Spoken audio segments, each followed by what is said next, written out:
Þegar Helga Sigríður var 12 ára fékk hún bráða kransæðastíflu og dó, ekki bara einu sinni heldur mörgum sinnum.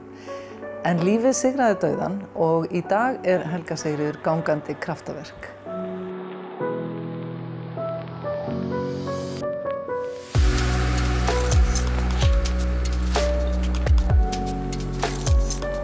Nóvember 2010 þegar ég fæ hjartaáfall í skólasundi á Akureyri. Hvernig leið þér þann dag? Var allt í lagi þegar þú vaknaðir morguninn? Ég man ekki mikið eftir deginum en það var bara frekar eðlilegt allt. Bara venjulegur skóladagur, förum í skólasund. Ég er ekkert rosalega hrifin af skólasundi þannig að ég var aðeins svo sein þarna í tímann sko. Og skellir þið bara út í eins og þú áttir að gera? Já, stekk út í og stelpunni aðeins fallin synda á undan mér en kem hann inn örlítið seinna. Finn strax fyrir einhver smá verk í brjóstinu og kipi mér ekkert mikið upp í það og held bara áfram. En svo þegar ég komin yfir brautina þá er ég orðin mjög illt og erfitt að anda og sjónin mín fer að versna og þannig ég kem mér aftur yfir bara á bandinu sem aðskilur brautirnar og fer þar að segjast vilja fara upp úr og það var kannski svolítið úlfur því að ég hafði nú oft gert mér upp veikindi í sundi. Þannig að, en ég fæ svo að fara upp úr, ég fann bara að gráta þarna á bakkanum og fer svo í rauninni að missa meðvitund á leiðin inn í klefa, fer að kasta upp og sé lítið sem ekkert og sikksakka bara þar gólf. Og leiðan ég kem inn í klefa þá bít ég í speil og er alveg gráföl og kasta þar upp líka og síðan missi ég bara meðvitund stutt eftir það. Var einhver sem að fylgdi þér inn eða sá þetta allt gerast? Fylgdi mér enginn inn en það var hjúkrunarfræðingur fyrir bara mikla heppni þarna þegar ég missi meðvitund inn í klefa. Hvað gerði hún?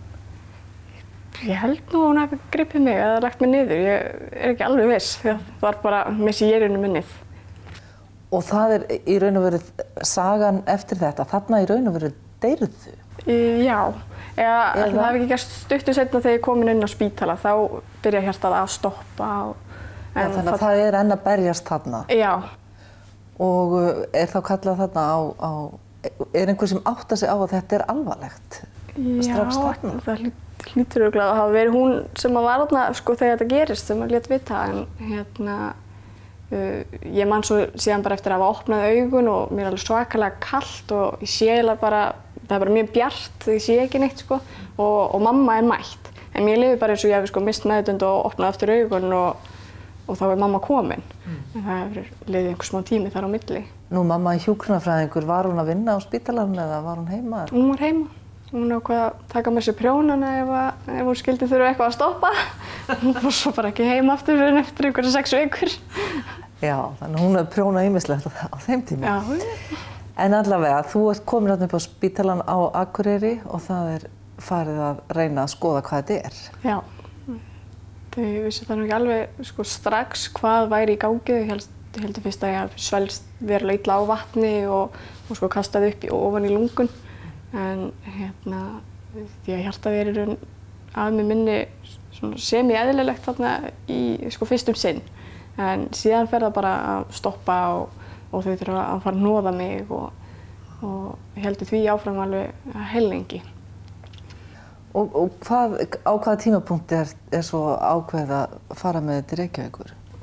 Það er bara kvöldi, þá er flogið með mig suður en það tók svolítið tíma að koma mér í flugi því að ég var alltaf bara ok í smástund og þá ætlaði ég að fara af stað. Þá versna ég og þá þarf að náttúrulega koma því í lag og svo hélt það þannig áfram. Þannig að þau var alltaf að reyna að koma mér inn en svo gerist eitthvað og það svona tók tíma. Og þetta eitthvað var í raun og veru að hjartað hætti að slá? Já. Og þau eru að hnoða mig hérna meðan þau eru að koma mér í flugið. Svo er þið komið fyrir inn í flugvélinni, sjúkraflugvél og þú lendir á Reykjavíkurflugvelli. Veistu hvað beið þar? Sko ekki þar, en ég veit að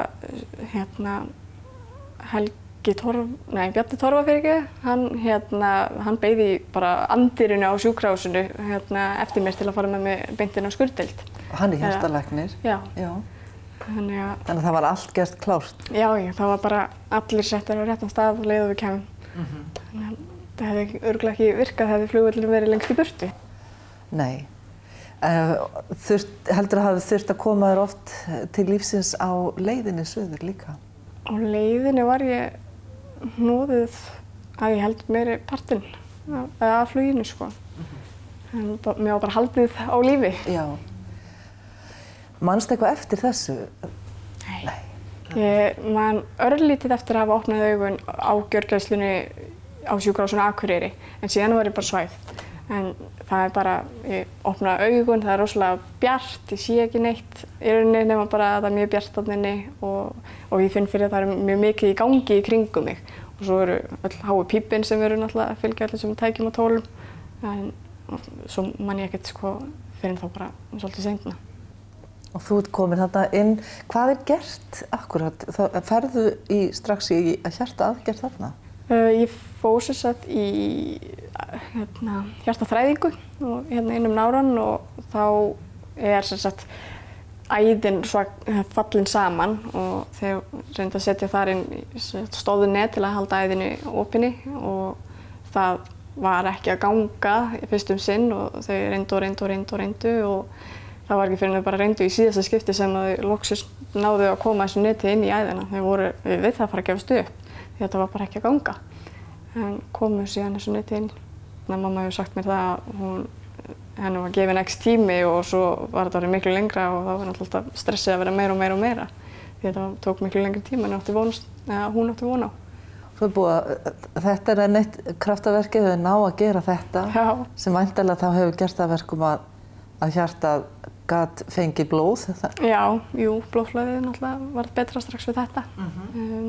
Síðan er mér náttúrulega bara haldið sofandi eftir þetta í þá hjarta- og lungnavél. Og þá ertu enn á Landspítalanum? Já. Var verið að pæla þá í hvað ætti að gera næst eða hvað?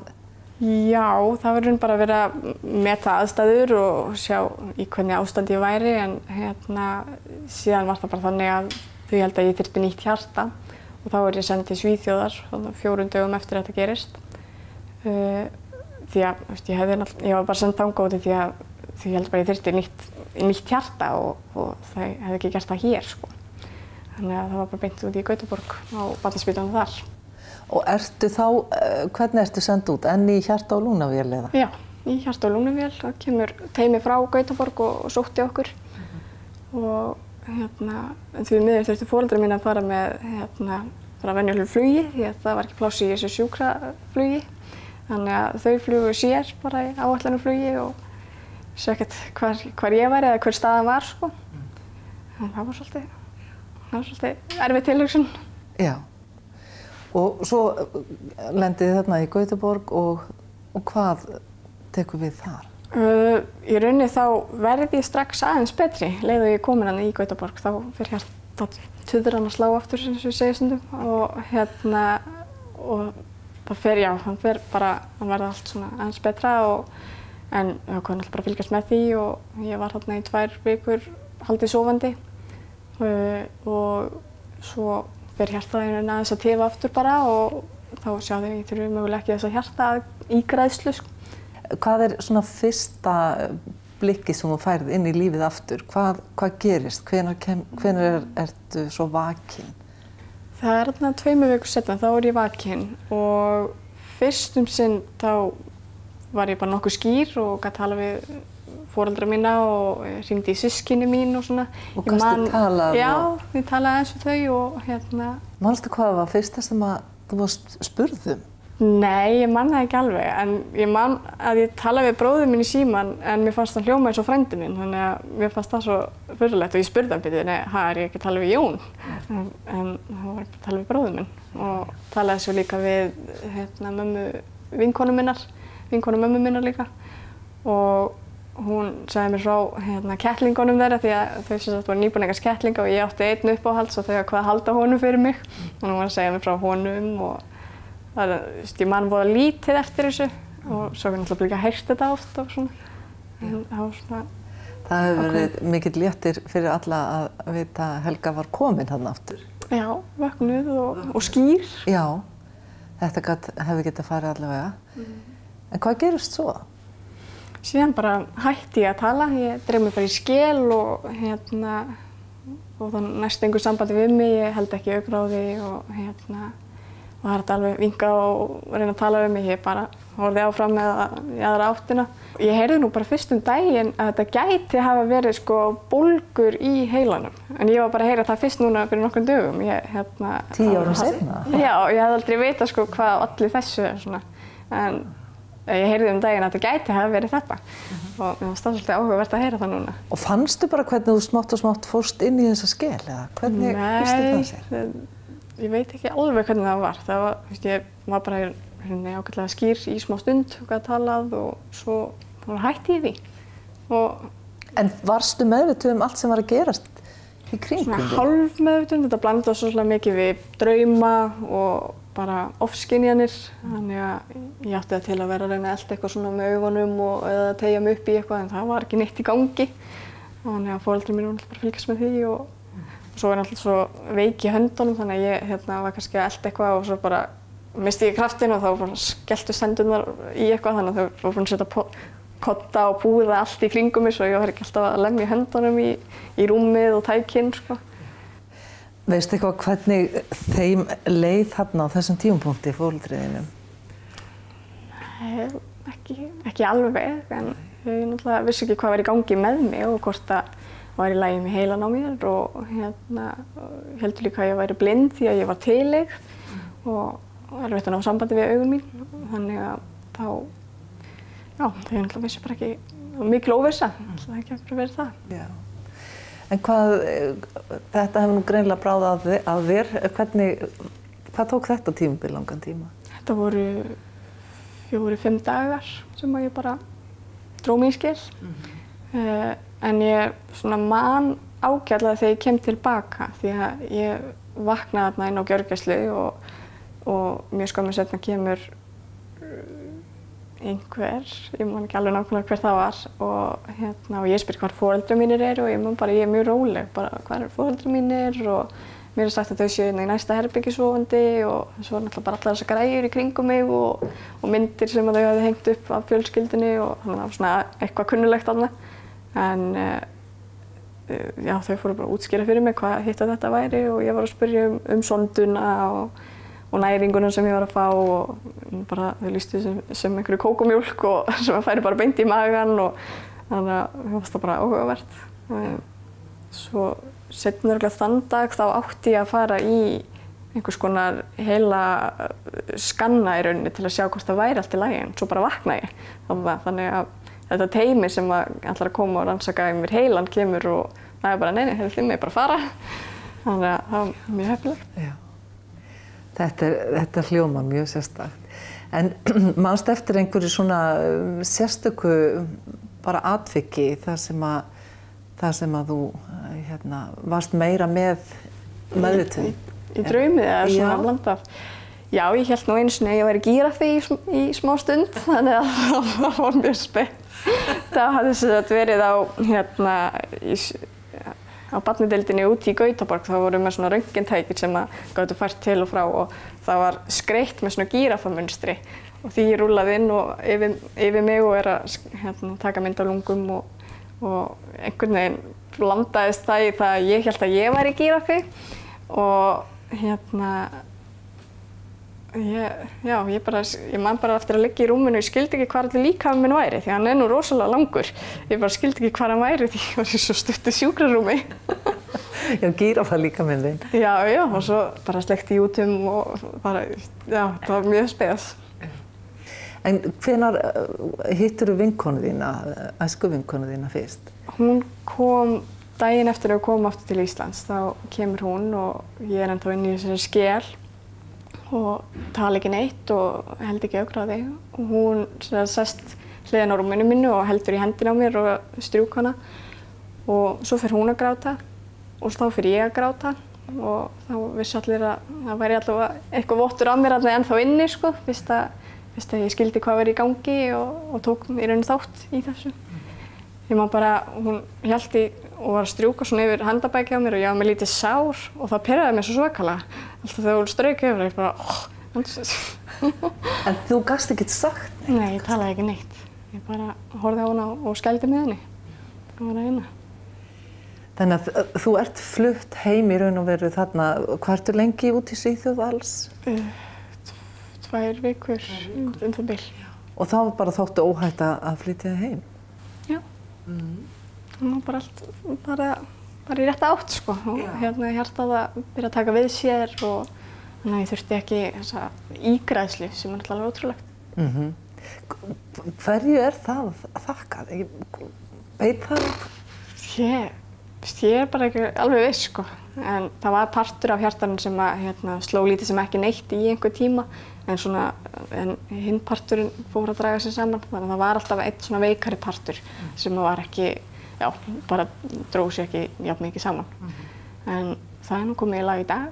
Það er bara, dregst allt saman og svo fínt. Þannig að það er þetta tímabil sem tók við svo eftir að kemur heim aftur til Íslands og þú þarna ert að hitta bestu vinkonu þína og fór þá eitthvað að gerast? Fór eitthvað í gang þarna?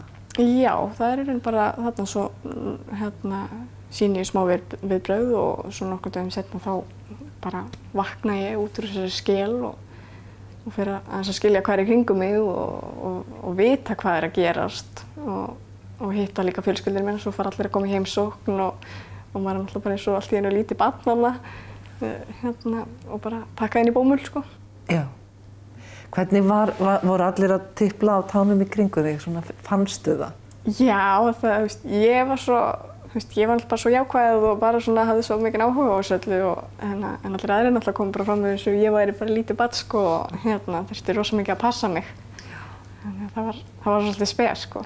En hver er Helga? Hver ertu? Þú veist, hvernig týpa ertu? Ertu þessi hressa sem að drífi þín áfram eða hvernig? Jú, ég er nú frekar hress og bara gaman að djóka og ég er oftast í frekar góðu skapi. Já, svona. Þannig að þú lagðir svolítið línurnar með bara hvernig þú vildir að annað fólk kemur fram við þig? Já, og svo vildi ég vildi batna fljótt og ég vildi bara gera allt eins og allir aðrir og taka þátt, sko. Þannig að ég lét voða lítið stoppa mig. Þó að ég væri kannski í hjólastól þá var ég bara, ég lét krakkana skutla mér og keyra mig og vinir mínum voru svo akkurat duglegir að hafa mig með. Því það er náttúrulega, sko, maður myndi halda að það væri aðallega hjartað sem hefði verið að stríða þér, en það er í raun og veru annað sem kemur svo í ljós. Já, það er sem sagt þegar ég er þarna sofandi í Svíþjóð þá fær fóturinn ekki nógu mikið blóðflæði og kálfavöðvinn byrjar að deyja og það þurfti síðan bara að taka meira partinn af honum í burtu. Þannig að ég hef litla hreyfigetu í ökklanum og mikinn taugaskaða, þannig að það var svona, í áframhaldinu var það miklu meira vesen. Og hefur kannski verið svolítið það sem að hamlar þér frekar heldur en hjarta? Já, eiginlega. Því hjarta bara stóð sér svakalega vel og gerir ennþá. En fóturinn hefur alltaf verið svona, hann verður verri og svo verður hann betri og svo verður hann. Hvernig útskýringu fékkstu á því af hverju fór fóturinn svona illa? Það er náttúrulega, kemur ekkert blóðflæði og þess vegna þarf að taka þér kálfavöðvann því að hann var bara dauður og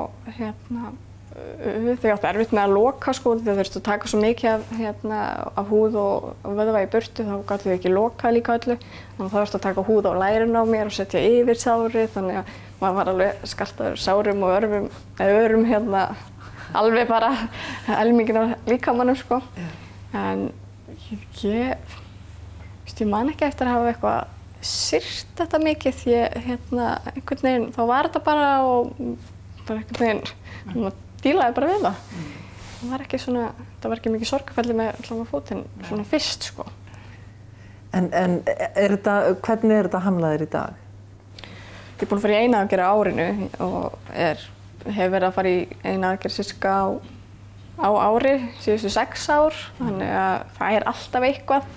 Aðeins svona verkir út frá bara út því að hann er svona taugaskaddaður og svo stytta sinnar og út því að ég get ekki hreyft hann og þannig að það er alltaf eitthvað aðeins verið að reyna að laga og og betrumbæta. En hvernig gekk endurhæfingin svona eftir að þú fórst nú að geta hreyft þig? Sko, það var erfitt, það var mjög erfitt. Við tókum það ákvörðun að fara ekki strax í skólan, heldur að einbeita okkur frekar af líkamlegri uppbyggingu og það var alltaf bara svakalega miklu verki og það var alltaf verið eitthvað að reyna að hreyfa þetta og mér var svo óöryggi í kringum fótinn. Sko, sumir aðilar máttu ekki eins og labba framhjá, þá fekk ég verki í fótinn. Hvernig það nú útskýrt? Ekki hugmynd, þetta var svo skrítið. Það var bara, til dæmis að pabbi labbaði framhjá rúminu mínu, þá fekk ég bara einhvern veginn svona verk í fótinn.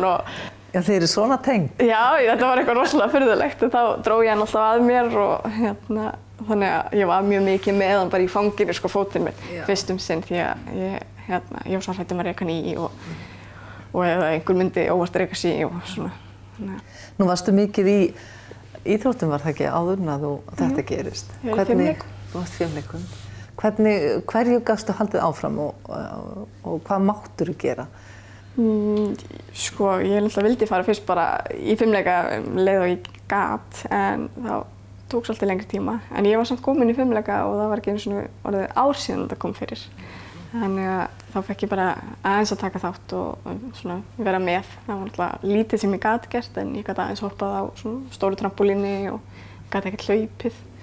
En það var bara gaman að fá að koma og vera með, sko.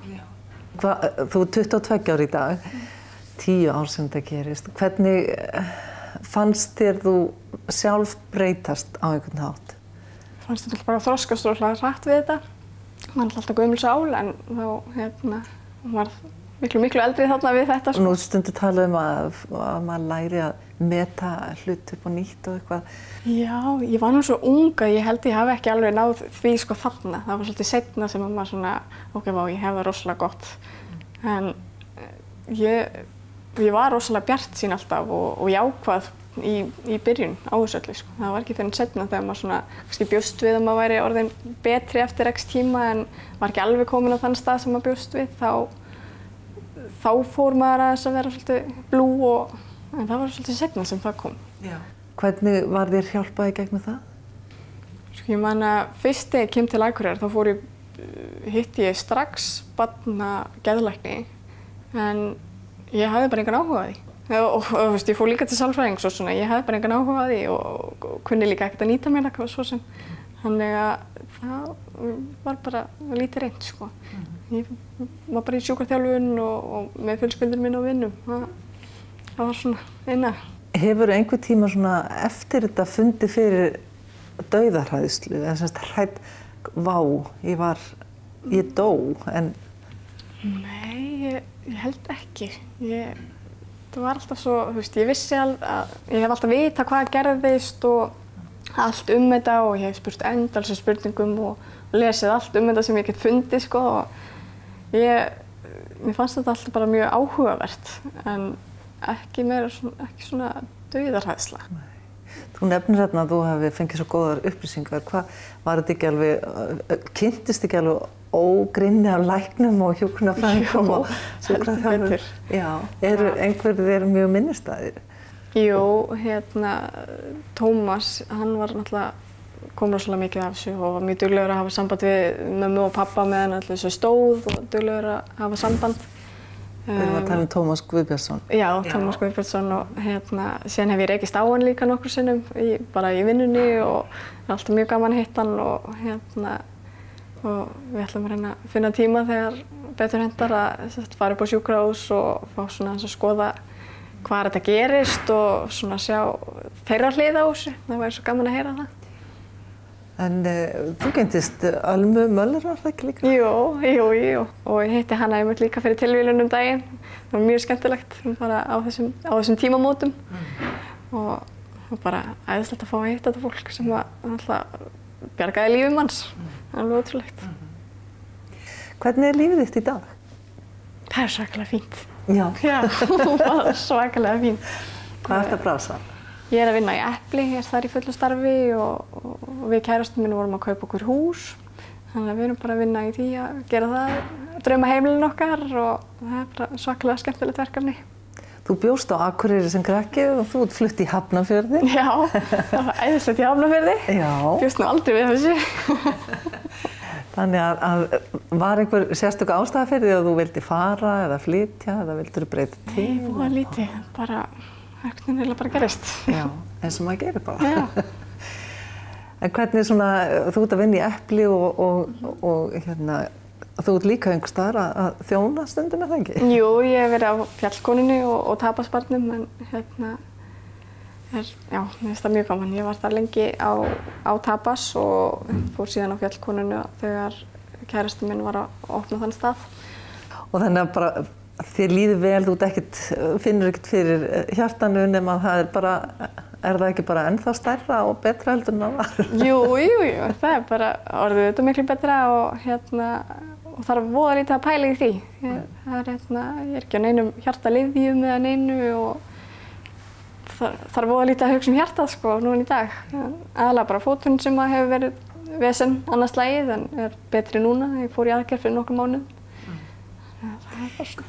Fékkstu einhvern tímann einhverja sko skýringu á því hvernig 12 ára stelpa getur fengið hjartaáfall?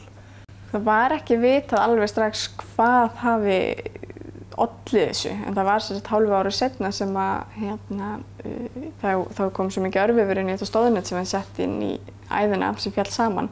Þá þegar ég fer í hjáveituaðgerð þá komast við að því að þetta var meðfæddur hjartagalli sem við höfum náttúrulega bara aldrei vitað af.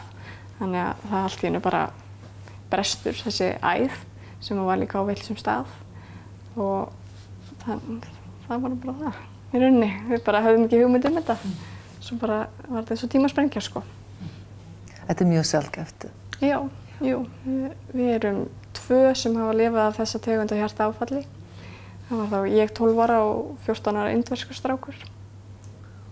Já, ertu að meina hér á Íslandi eða? Nei, þetta úti. En við erum bara 2 í heiminum sem hafa lifað af þessa típu af hjartaáfalli. Þannig að okkur er alveg óhætt að fullyrða að þetta hafi verið kraftaverk. Já, svo hef ég heyrt. Takk kærlega fyrir að segja okkur þessa sögu þína og bara gangi sem allra best. Já, takk fyrir mig.